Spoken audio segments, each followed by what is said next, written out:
आधुनिक तरीके से उनको आधुनिक किट दे करके उनके लिए कैसे और हम स्वावलंबी बनाएंगे, अपने काम को कैसे आगे बढ़ा सकते हैं, इसी के लिए कार्य चलाते हैं।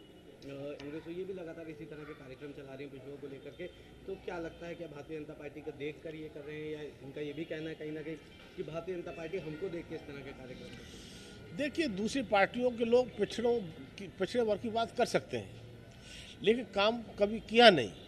माना कि 60 वर्षों तक कांग्रेस की सरकार या यूपीए की सरकार रही, पिछड़ों को क्या मिला?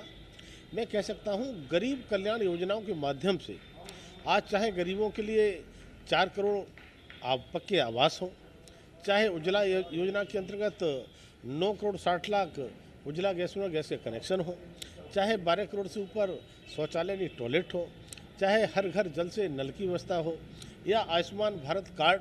मुझे लगता है कि इन योजनाओं का सबसे ज़्यादा लाभ अगर मिला है तो ओबीसी समाज को मिला है, उसका लाभ महिलाओं को मिला है, एससी समाज को मिला है, आदिवासी समाज को मिला है।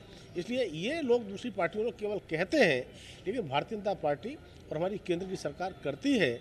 और इसका देखना है तो आप देखें, संवैधानिक दर्जा पिछड़ा वर्ग आयोग के लिए 60 सालों में कांग्रेस ने तो दिया नहीं। किसने दिया? मैंने प्रधानमंत्री ने दिया। आज नीट में परीक्षाओं में जिस तरह से आरक्षण, नवोदय स्कूल, सैनिक स्कूल, ये किसने दिया? मैंने प्रधानमंत्री ने दिया। तब मैं कह सकता हूँ आज केंद्रीय मंत्रिमंडल में भी मोदी सरकार में 27 मंत्री बना करके स्पष्ट संकेत और स्पष्ट संदेश ये दिया है कि हम आरक्षण से पहले भी हम 27% से ऊपर हमेशा देते रहे हैं। अगर एमएलसी कहें तो हम 40% एमएलसी आज हमारे हैं। तब मैं कहूँगा कि भारतीय जनता पार्टी केंद्र की सरकार सभी वर्गों का पूरी तरह से ध्यान रखती है और पूरी तरह से काम करती है। सर, एक सवाल अलग हटके रहेगा।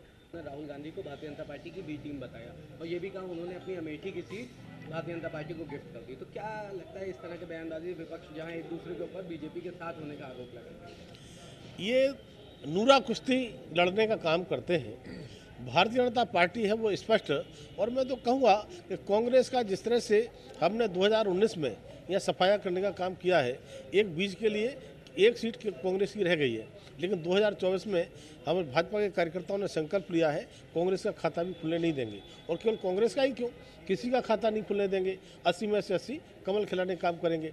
तेलंगाना का जहाँ तक सवाल है, क्योंकि मैं तेलंगाना का क्लस्टर इंचार्ज हूँ, मेरे पास पार्टी की ओर से 3 लोकसभाएं वारंगल, महबूबाबाद और खम्मम मैं देख रहा हूँ, तो मैंने देखा है ये ओवैसी हो या राहुल हो या केसीआर हो, आपस में नूरा कुश्ती की बात करते हैं, लेकिन मिलकर के लड़ाई लड़ते हैं। भारतीय जनता पार्टी है जो स्पष्ट अपनी बात कहती है, और तेलंगाना में भी इस बार भारतीय जनता पार्टी बहुत अच्छी बढ़त बनाकर वह सरकार बनने वाली है। सर, एक आखिरी सवाल, गठबंधन जो है उसमें लगातार छींटाकशी चल रही है।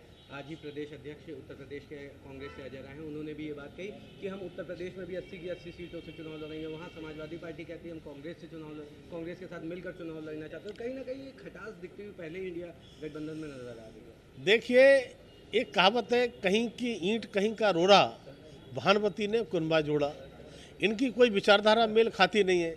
एक दूसरे को पानी पी कर कोसते हैं, गाली देते हैं, लेकिन केवल प्रधानमंत्री मोदी को रोकने के लिए इकट्ठा होने की बात कर रहे हैं। तब मैं कहूँगा पहली बात तो ये इंडिया गठबंधन नहीं है, ये I.in.D, मतलब मेरा कहना, और डॉट भी हटा दो तो इंडी गठबंधन, इंडी अलायंस है ये इंडी अलायंस, जिसे घमंडिया गठबंधन माने पीएम साहब कहते हैं। तब मैं कहूँगा कि ये इसी प्रकार से लड़ते रहेंगे और भारतीय जनता पार्टी पर कोई असर पड़ने वाला नहीं है। माने प्रधानमंत्री मोदी के नेतृत्व में 2019 से भी ज़्यादा प्रचंड बहुमत से 2024 में केंद्र में सरकार।